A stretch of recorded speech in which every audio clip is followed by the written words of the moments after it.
Salut à tous, alors je suis content de vous retrouver aujourd'hui pour une toute nouvelle vidéo qui est sur le thème en fait de l'esprit yoga ou comment s'entraîner intelligemment. Alors aujourd'hui j'ai un invité particulier, Frédéric Vincent.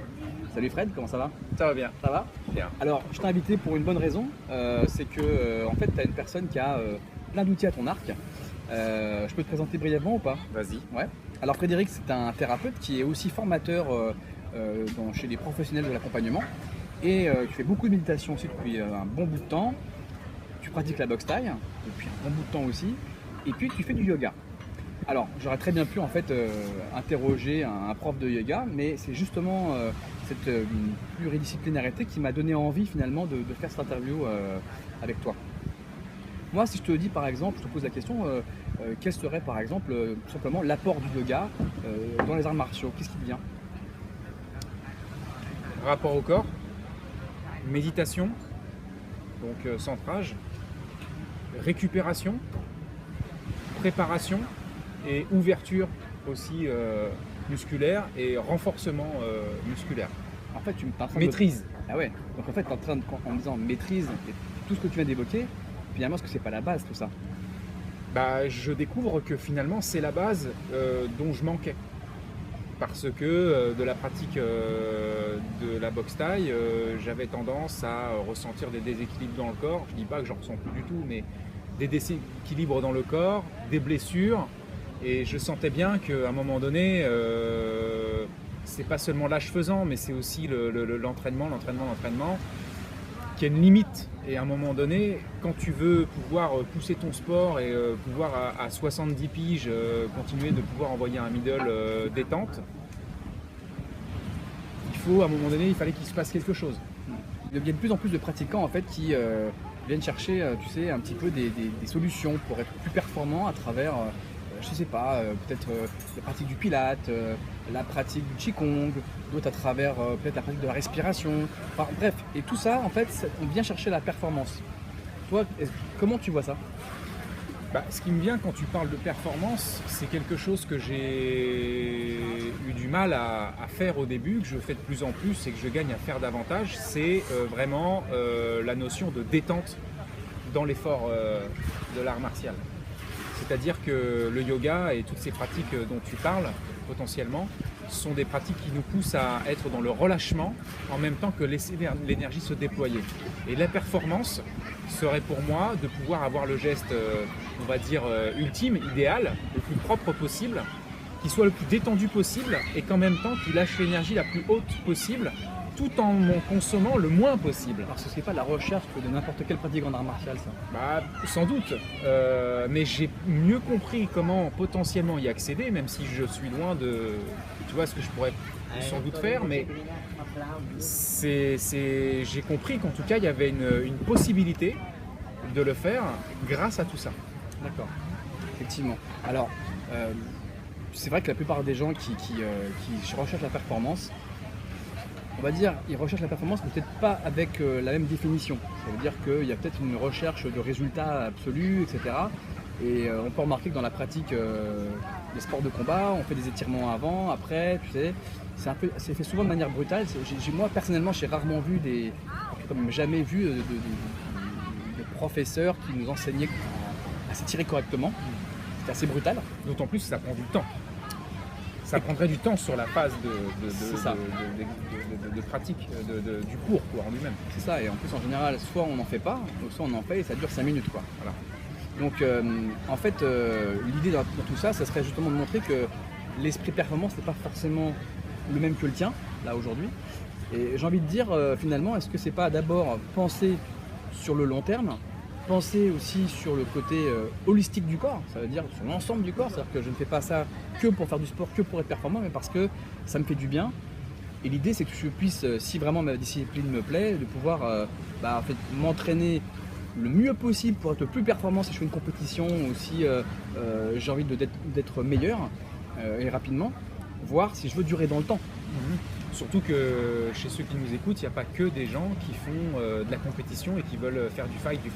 Il y a aussi des gens qui le font. Surtout en cette défense d'ailleurs. Il y a des gens qui le font pour leur propre plaisir. Donc c'est pour ça que le sens qu'on peut donner à ça, on peut vraiment se pencher là-dessus et se demander finalement comment on veut le vivre, qu'est-ce qui est important et qu'est-ce qui va nous aider à en profiter le maximum.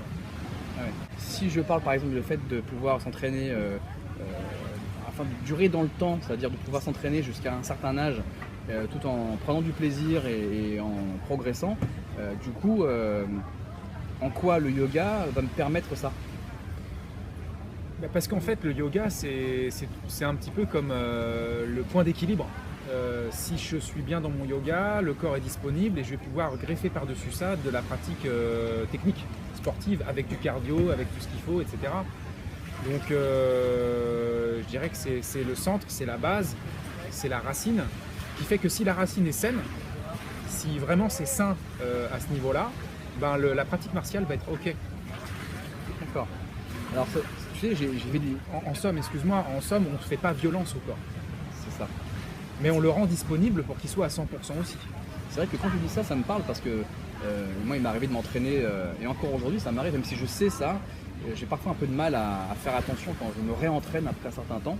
Je peux être un peu fougueux dans ma façon de faire et j'observe qu'il y a pas mal de gens qui font comme ça. Et c'est là qu'on peut observer des blessures ou des fois des pertes de motivation parce que le corps ne suit plus quoi. T'en penses quoi de tout ça?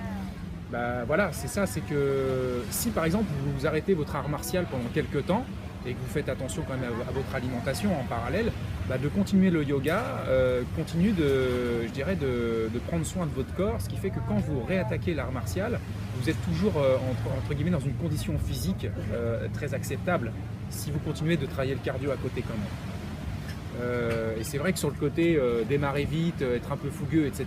et finalement je dirais que la façon de se réapproprier son corps et de comprendre comment le corps fonctionne et de le respecter davantage permet d'éviter cette phase trop fougueuse de vouloir tout de suite réatteindre les résultats parce qu'en fait ça ne marche pas comme ça. Si à un moment donné tu arrêtes ton art martial pendant 3 mois ou 3 ans, il faut que tu acceptes que tu n'es pas au même niveau et c'est comme en yoga. Imaginons je suis là, j'arrive à toucher mon genou. Voilà, mais alors qu'il y a un an, j'arrivais à toucher ma jambe. Si j'essaye de toucher mon pied, si j'essaye de toucher mon pied là tout de suite, alors que je peux à peine toucher mon genou, je vais me fracasser la jambe. Il faut que j'accepte. Et le yoga, c'est ça. Le yoga, c'est quel que soit le niveau dans lequel tu pars, juste tu laisses le corps se relâcher un peu plus à chaque fois, sans chercher la performance, mais simplement laisser le corps aller à un niveau au-dessus, jusqu'à récupérer le résultat que tu avais précédemment. Et ça passe par une attitude, une façon d'aborder son corps. En fait, c'est génial parce que à la fois ça nous rappelle que passer par le corps est la base pour ensuite passer peut-être vers des dimensions plus mentales ou plus en faisant appel à la méditation, etc. Et puis à la fois, ça montre aussi que finalement il y a un vrai esprit quoi. On pourrait presque dire c'est pas tellement faire du yoga, ce serait presque être yoga, c'est-à-dire avoir l'esprit yoga dans sa pratique. Ouais, c'est une hyper conscience de tout ça et ce faisant, sachant manier un peu mieux son corps, c'est de l'habiter mieux en fait. Il y a des gens qui ont naturellement une grande maîtrise de leur corps. Je pense que peut-être inconsciemment, ils sont plus, ils habitent plus l'espace du corps. Sans parler du fait évidemment qu'il y en a qui ont des facilités corporelles que d'autres n'ont pas. Bien sûr. Et donc finalement tout ça, ça revient au fait qu'on finit par se rapprocher d'une forme de centrage à travers ça, j'imagine. Complètement, parce que si je me centre dans le corps, je suis centré dans le présent. Je suis plus dans le mental. Donc ça me facilite toujours l'accès au centrage. Il me semble qu'il y a une psychologie du yoga, tu sais, il y a en tout cas une logique, même si chacun aborde sa pratique comme il veut. Il y a, le yoga comme une logique. Est-ce que tu peux rapidement nous en parler? En fait, dans le yoga, il y a trois phases, 3 zones.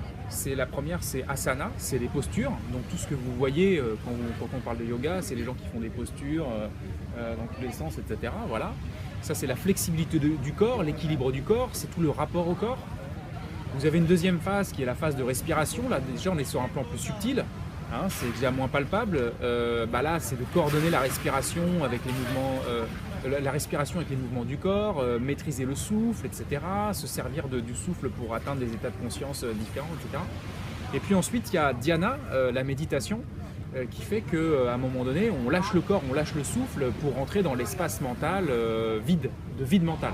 Plutôt. Cette espèce d'hypercentrage ou d'hyper-présence et qui est en fait le point culminant du yoga. C'est ce pourquoi à la base normalement le yoga est fait, mais le yoga est devenu de toute façon à la base une grande discipline de vie très complète. C'est vrai que quand on y pense, si on simplifie un petit peu la définition du yoga, il me semble que ça veut dire unification. Alors bien sûr, hein, c'est plus complexe que ça, mais ça peut justement mieux peut-être appréhender en fait cette vision en fait de la discipline sans la voir comme un concept, mais comme la voir comme tu disais, un principe de vie, c'est-à-dire de dire voilà, finalement je vais d'abord m'occuper de mon corps, de ma santé, ce qui va me permettre de pouvoir mieux utiliser mon corps en fait, donc quelle que soit la pratique que j'ai au niveau sportif. En fait, c'est quelque part, yoga, c'est aussi rentrer dans une expertise de son propre corps et de son propre ressenti accentué. Super. En tout cas, moi ce que je me dis, c'est que finalement, ça serait presque, peut-être pas indispensable, mais nécessaire de pratiquer le yoga quand on fait des arts martiaux, pour toutes les raisons que tu as évoquées. Moi, je ne peux que vous conseiller d'en faire. Je m'y essaye en tout cas de mon côté là en Thaïlande. Et j'avoue que ça m'apporte pas mal de choses. C'est très intéressant de voir comment, quand je fais un cours à 7h du matin et qu'à 9h, je termine mon cours et je me sens avec comme revigoré et que j'ai une pêche pour pouvoir aller me réentraîner. Alors que, très sincèrement, 2 heures c'est long quand même pour du yoga. Je me sens pas fatigué, je me sens bien. C'est-à-dire que je sens que j'ai travaillé et que je me sens vraiment bien. Donc je suis curieux de savoir comment sur le terme en fait ça peut évoluer chez moi. Mais en tout cas, c'est intéressant que toi tu aies ce retour d'expérience. Voilà, en tout cas moi j'ai pas d'autres questions à te poser. J'espère que vous avez pu profiter un peu des conseils de Fred. Si vous avez des questions, des commentaires à faire, vous pouvez les mettre sous la vidéo. Et puis je répondrai à ceux qui bien sûr ont des questions précises. En attendant, je vous remercie de votre attention et vous propose donc de vous revoir dans une toute prochaine vidéo avec un autre thème. Voilà, merci Fred, A plus. Et à plus. C'est Jimmy.